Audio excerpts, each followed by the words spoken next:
Now at 8:18, talking with Mr. Eric Stewart. Came all the way from New Orleans this morning to be with us on Fox 44 First Edition, so good morning to you. Thanks, John. Glad to be here. Thanks for being with us. We're talking about a pretty cool race series, events that are happening right now, and it's all for a great cause. We're talking about raising money for the World War II Museum there in New Orleans. Tell us about this race series that's happening.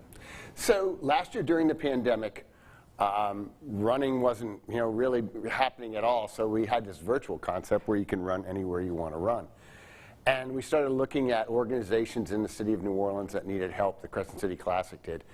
And the World War II Museum was the first one that came to mind. And we said, well, how can we help them? So we developed one last year called the Liberty Road Challenge. You can either do it individually at 70 miles or do it as a group and do 700 miles. And what you did was you followed Patton's road as he liberated France, and every time you got to a different milestone, you'd get a historical fact emailed to you.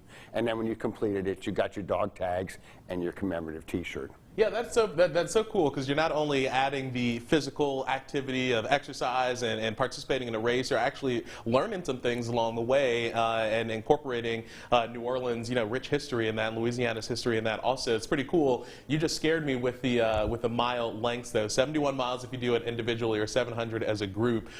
What does that even look like? So it's really not as daunting as you would think.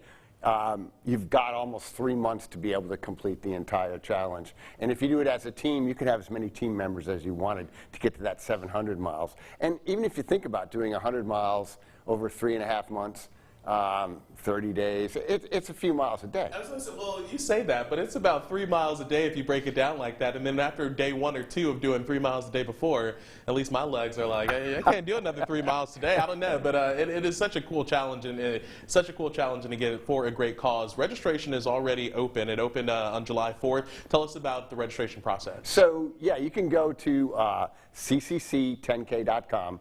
And it says World War II Challenge right in the middle of it. And you can either do the Liberty Road, as we just spoke about, or we added a second challenge, which is the Pacific Theater Challenge this year. So you go from, you actually island hop all the way to Tokyo as the Allied forces went along that way. So it's really cool. Registration is open to the end of July. And like I said, you have till October to be able to complete the challenge. Yeah, and it all goes to a great cause as well, raising money for the World War II Museum there in New Orleans. Maybe I'll get our morning team here to get a team and do 700. Everyone's looking at me. I'm looking around. Everybody's looking at me like, 700 miles. Our producer in the control room, he's like, sign me up. He's going to do it. We're going to hold him to that. We're going to have the information posted about this on our website, brproud.com. Eric, thanks for being with us this morning. I really appreciate you guys having me. Absolutely. Thank you. All right, well, still ahead.